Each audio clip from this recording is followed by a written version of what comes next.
Good afternoon. Happy Boxing Day if you are a Boxing Day celebrator. It's the day after Christmas. I'm reading stuff.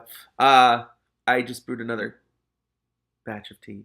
I don't know why I called that a batch. It's not really a batch. Mug. Mug. A batch makes it sound like there's this like more of it hanging out over there. There's not. This is the only amount. Um. Oh my God. Hi Sam Tarmigan. How are you doing? I'm doing better than last week, but still sick. So hence the fresh cup of tea because this hot liquid is the only thing getting me through these videos. So I may be taking it slow and stopping a lot because my throat still hurts, and I'm still congested and still coughing. But I don't feel like I'm dying of the plague anymore, so that's good. So anyway, we are on chapter 5. Oh, I'm so excited. The Amazing Maurice and His Educated Rodents. The whole book is for you, Sam Tarmigan, because you're amazing. Thank you very much. I appreciate you. Excuse me. Oh, that last chapter was so good. I'm so excited to read more. Here we go. Ratty Rupert was the bravest rat that ever was.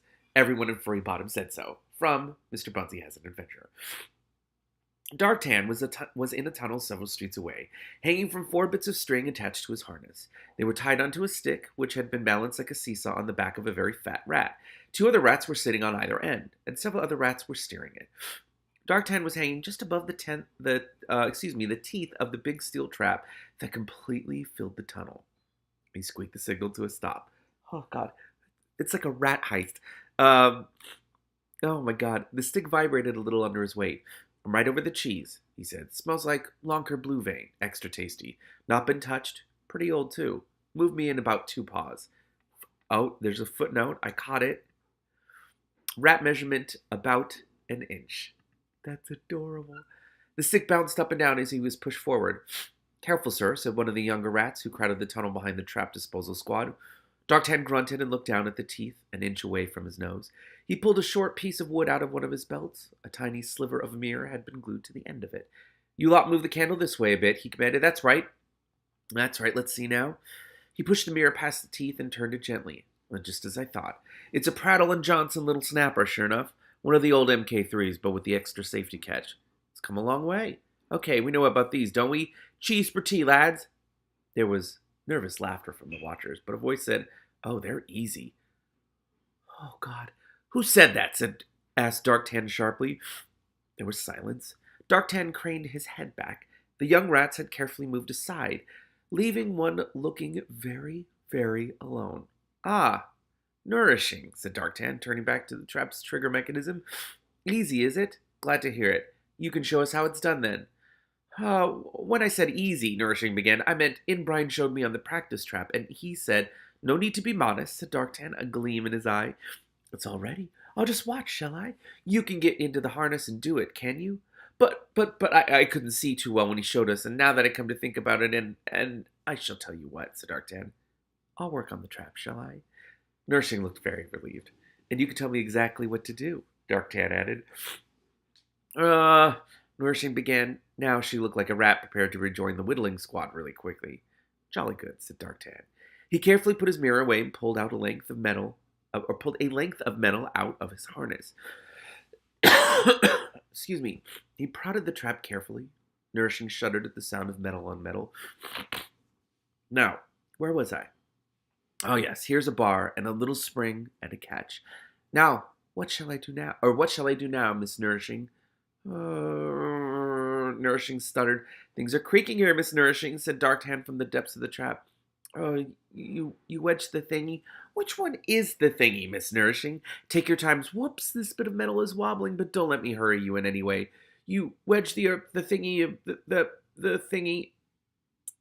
Oh boy, Nourishing's eyes rolled wildly. Maybe it's this big snap.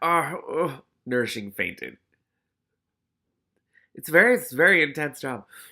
Darktan slipped out of the harness and dropped onto the trap. All fixed, he said. I've clipped it firm. It won't go off now. You boys can drag it out of the way. He walked back to the squad and dropped a lump of hairy cheese onto Nourishing's quivering stomach. It's very important in the trap business to be definite, you see. You're definite or you're dead. The second mouse gets the cheese. Oh, no, I like that. Darktan sniffed. Well, no human coming here would have any difficulty thinking there's rats around now. The other trainees laugh in the nervous, tittering way of people who've seen someone else attract the teacher's attention and are glad it isn't them. Hold on, I just realized it just hit me, Sam. That cheese had been there for quite some time, meaning the trap hadn't been used. What is going on here? What is going on in Bad Blitz? Right. Dark-Tan unrolled a scrap of paper. He was a rat of action, and the idea that the world could be pinned down in little signs worried him a bit. But he could see how useful it was. When he drew pictures of a tunnel layout, the paper remembered. It didn't get confused by new smells, or other rats, if they knew how to read, could see in their heads what the writer had seen. He'd invented maps. It was a drawing of the world. Amazing stuff, this new technology, he said. So, there's poison marked here, 2 tunnels back. Did you see it in Brine? In Brine. Oh, that's another good name. Excuse me. Buried and whittled on, said In Brine, his deputy. It was the gray number 2 poison, too. Good rat, said Dark-Tan. That's nasty eating. There were dead kikis all around it. I'll bet there were. No antidote for that stuff. We found trays of number 1 and number 3 there, or 3 too, said In Brine. Lots of them. You can survive number 1 poison if you're sensible, said Dark-Tan. Remember that, all of you. And if you ever eat number 3 poison, we've got some stuff that'll sort you out. I mean, you'll live in the end, but there'll be a day or 2 when you'd wish you were dead. There's lots more There's lots of poison, Dark-Tan, said In Brine nervously. More than I've ever seen before. Rat bones all over the place, but no live rats. None anywhere. Important safety tip there, then, said Dark-Tan, setting off along a new tunnel. Don't eat a dead rat unless you know what they died of. Otherwise, you'll die of it, too.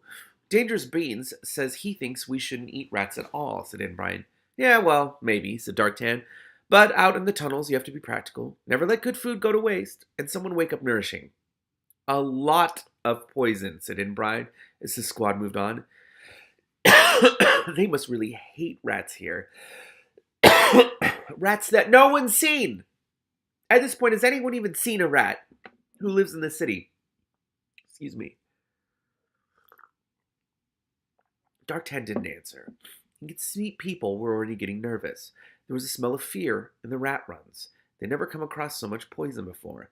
Dark-Tan didn't usually worry about anything, and he hated to feel the worry starting deep in his bones.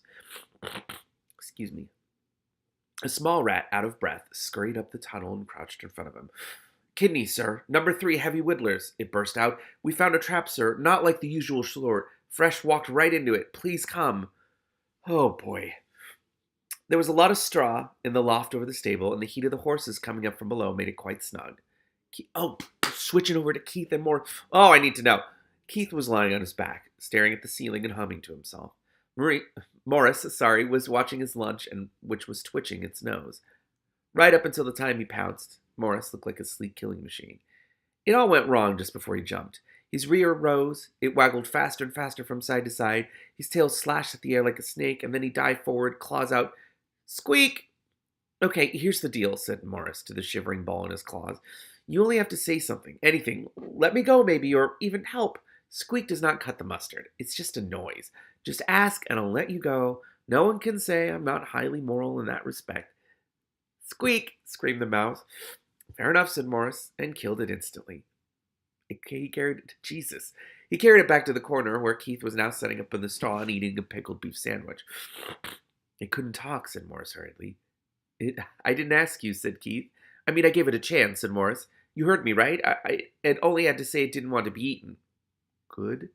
It's all right for you. I mean, it's not as though you have to speak to sandwiches, said Maurice, as if he was still bothered by something. He was probably becoming guilty because he's so used to being around rats who can talk. I wouldn't know what to say to them, said Keith. Thank you for that contribution. I would just tell sandwiches they're delicious. And I'd like to point out that I didn't play with it either, said Maurice. One swipe with the old paw and it was goodbye. That's all she wrote. Except that obviously the mouse didn't write anything, not being intelligent in any way. I believe you, said Keith. I never felt a thing, Maurice went on. There was a scream from somewhere in a nearby street, and then the sound of crockery breaking. There had been quite a lot of that in the last half hour. Sounds like the lads are still at work, said Maurice, carrying the dead mouse behind a pile of hay. Nothing gets a good scream like sardines dancing across the table. Stable doors open. A man came in, harnessed 2 of the horses, and let them out. Shortly afterward, there was the sound of a coach leaving the yard. A few seconds later, there were 3 loud knocks from below. They were repeated, and then they were repeated again. Finally, Melicia's voice said, "Are you two up there or not?" Keith crawled out of the hay and looked down. "Yes," he said. "Didn't you hear at the Didn't you hear the secret knock?" asked Militia, staring up at him in annoyance. "It didn't sound like a secret knock," said Morris, his mouth full. "Is that Morris's voice?" said Militia suspiciously. "Yes," said Keith. "You'll have to excuse him. He's eating someone." Oh, God. Oh, God. This book. Morris swallowed quickly. "It's not someone," he hissed. "It's not someone unless it can talk. Otherwise, it's just food. It is a secret knock," Militia snapped. "I know about these things, and you're supposed to give the secret knock in return. But if it's just someone knocking on the door in, general high spirits and we knock back, what are they going to think is up here?" said Morris. "An extremely heavy beetle? I mean, maybe." Militia went uncharacteristically silent for a moment. Then she said, "Good point. It's a good point. I know. I'll shout, 'It's me, Militia,' and then give the secret knock. That way you know it's me and you can give the secret knock back." Oh my God. It's so adorable because you're so close and yet so far. "Okay, why don't we just say, 'Hello, we're up here,'" asked Keith innocently. Militia sighed. "Don't you have any sense of drama? Look, my father's gone off to the rat house to see the other council members. He said the crockery was the last straw." "The crockery," said Morris. "You told him about sardines?" "I had to say I'd been frightened by a huge rat and tried to climb up the cupboard to escape," said Militia. "You lied?" "I just told a story," said Militia calmly. "It was a good one, too. It was much more true than the truth would sound. A tap-dancing rat? Anyway, he wasn't really interested because there's been a lot of complaints today. Your tame rats are really upsetting people." "I am gloating." "They're not our rats, they're their rats," said Keith. "They always work fast," said Morris proudly. "They don't mess about when it comes to messing about." One town we were in last month, the council advertised for a rat piper the very next morning," said Keith. "That was Sardine's big day." "I love sardines. My father shouted a lot and sent for Blunkett and Spears, too," said Militia. "They're the rat catchers. And you know what that means, don't you?" Morris and Keith looked at one another. "Let's pretend we don't," said Morris. "It means we can break into their shed and solve the mystery of the bootlace tails," said Militia. She gave Morris a critical look. "Of course, it would be more satisfying if we were 4 children and a dog, which is the right number for an adventure, but we'll make do with what we've got." She is so much fun. "Hey, we don't do breaking and entering, we just steal from government," said Morris. Only governments who aren't people's fathers, obviously," said Keith. "So," said Militia, giving Keith an odd look. "That's not the same as being criminals," said Morris. "Ah, but when we've got the evidence, we can take it to the council, and then it won't be criminal at all because we will be saving the day," said Militia, with wary patience. "Of course, it may be that the council and the watch are in league with the rat catchers, so we shouldn't trust anyone. Really, haven't you people ever read a book? It'll be dark soon, and I'll come over and pick you up, and we can shimmy the Nodger." "Can we?" said Keith. "Yes, with a hairpin," said Militia. "I know it's possible because I've read about it hundreds of times." Oh my God, oh my God, she is gonna learn the hard way. "Yes, with the hair. Oh, wait, I read the part. What kind of Nodger is it?" asked Morris. "A big one," said Militia. "That makes it easier, of course." She turned around abruptly and ran out of the stable. "Morris," said Keith. Okay, there is a thing in this that has been very distracting, and now that one sentence right there just like made me be like, I doubt this is intentional at all. But the name of a singer, he was in the Black Flag, and then he formed the Circle. He was in Circle Jerk. His name is Keith Morris, and so oh God, I keep seeing their names next to each other, and I'm like, that's not it. Oh my God, it's slightly distracting. Anyway, excuse me. "Yes," said the cat. "What is a Nodger? And how do you shimmy it?" "I don't know, a lock maybe?" "But you said—" "Yes, but I was just trying to keep her talking in case she turned violent," said Morris. "She's gone in the head, if you ask me. She's one of those people like actors, acting all the time. Not living the real world at all. Like it's all a big story. Dangerous Beans is a bit like that. Highly dangerous person, in my opinion. He's a very kind and thoughtful rat." I love that Keith is just so supportive of everyone. Yes. But the trouble is, see, that he thinks everyone else is like him. People like that are bad news, kid. And our lady friend, she thinks life works like a fairy tale. Well, that's harmless, isn't it? Said Keith. Yeah, but in fairy tales, when someone dies, it's just a word. Oh, no, this got uncomfortable. Mm-mm. No, no. Jesus. The number 3 Heavy Whittler squad was taking a rest, and they'd run out of ammunition in any case. No one felt like going past the trap to the trickle of water that dripped down the wall, and no one liked looking at what was in the trap. Oh, poor old Fresh, said a rat. He was a good rat. Should have paid attention to where he was going, though, said another rat. Thought he knew it all, said yet another rat. A decent rat, though, if a bit smelly. So, let's get him out of the trap, shall we, said the first rat. Doesn't seem right, leaving him in there like that. Yes, especially since we're hungry. One of the rats said, Dangerous Bean says we shouldn't eat rat at all. Another rat said, no, it's only if you don't know what they died of, because they might have died of poison. Another rat said, and we know what he died of. He died of squashing. You can't catch squashing. Oh my God, what is this apparatus? What? Oh, they all looked at the late Fresh. What do you think happens to you after you're dead? Said a rat slowly. You get eaten, or you get all dried up or moldy. What, all of you? Well, people usually leave the feet. The rat who'd asked the question asked, but what about the bit inside? And the rat who'd mentioned the feet said, oh, the squishy green wobbly bit? No, you ought to leave that too. That tastes awful. No, I meant the bit inside you that's you. Where does that go? Sorry, you've lost me there. Well, like dreams? The rats nodded. They knew about dreams. Dreams had come as a big shock when they'd started to happen. Oh shit, that would be a new thing too. Well, then in the dreams, when you're being chased by dogs or flying or whatever, who is it who's doing that? It's not your body because that's asleep. So it must be an invisible part that lives inside you, yes? And being dead is like being asleep, isn't it? How are rats asking questions about consciousness and mortality? Oh my God. It's not exactly like asleep, said a rat uncertainly. Excuse me. Glancing at the fairly flat thing formerly known as Fresh. I mean, you don't get all blood and bits sticking out, and you wake up. So the rat who'd raised the whole question about the invisible part, when you wake up, where does the dreaming part go? When you die, where does that bit that's inside you go? What, the green wobbly bit? No, the bit that's behind your eyes. You mean the pinky gray bit? No, not that, the invisible bit.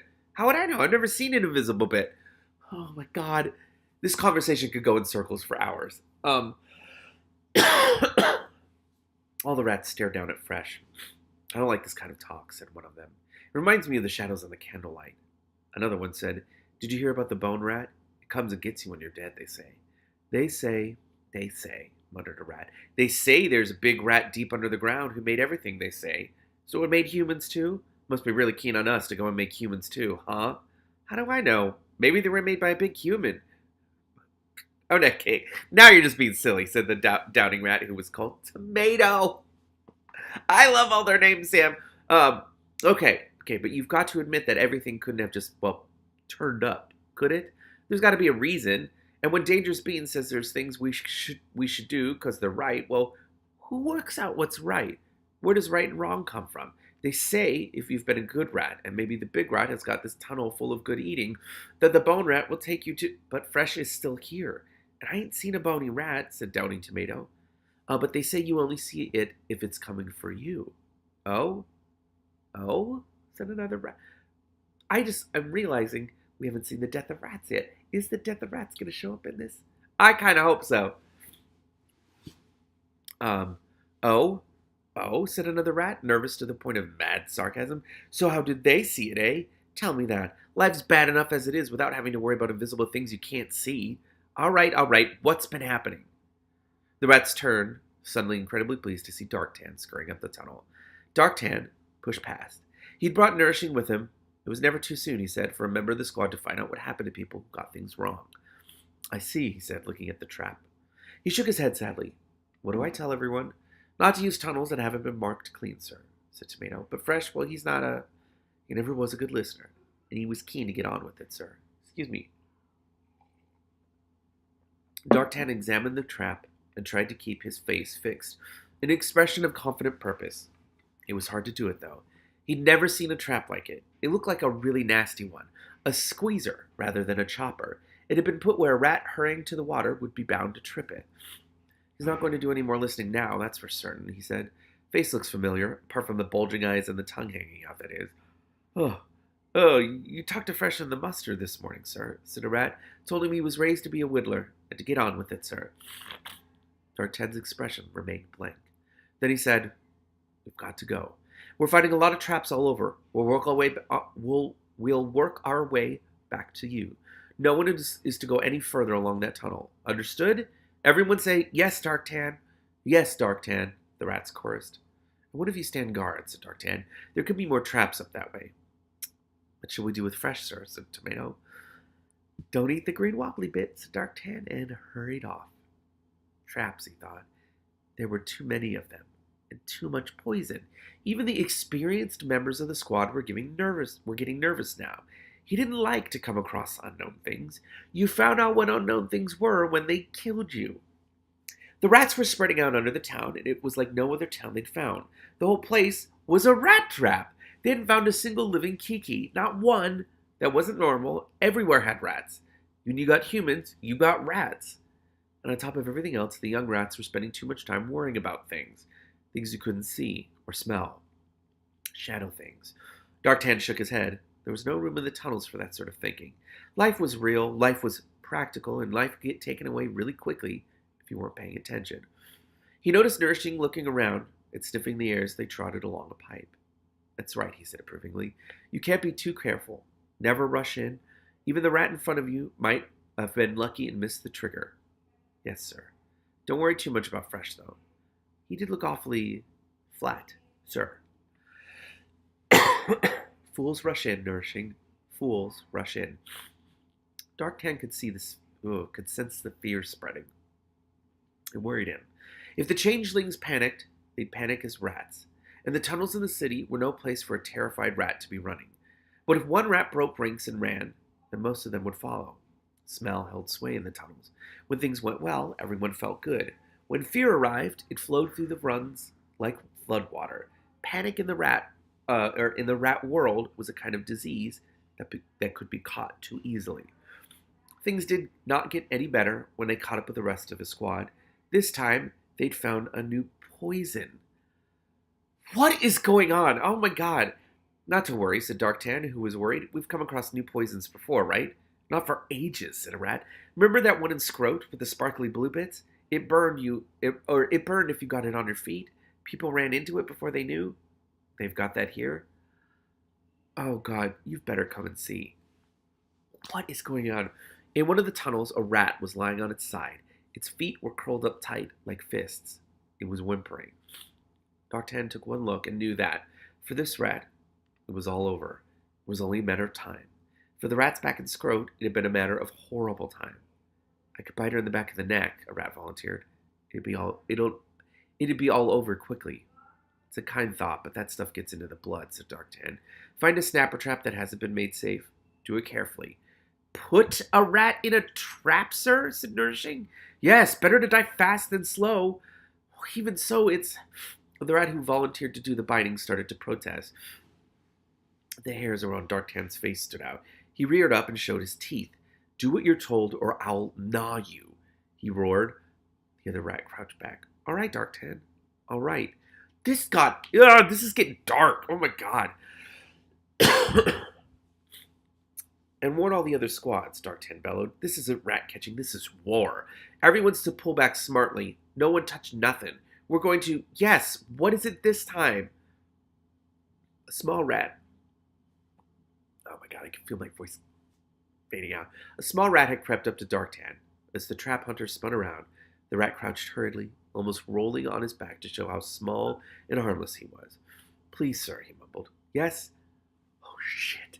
This time we found a live one. Oh my god, another... But, shit. They can't talk to it, right? Unless it's one of the changed ones, too? Oh, god, what is going on? Sam, I don't understand what's going on in this book. It's a lot. It's really great, though. I'm enjoying it a lot. Thank you very much. I will see you all next week, hopefully with a fully recovered voice. That would be great. Okay, see ya.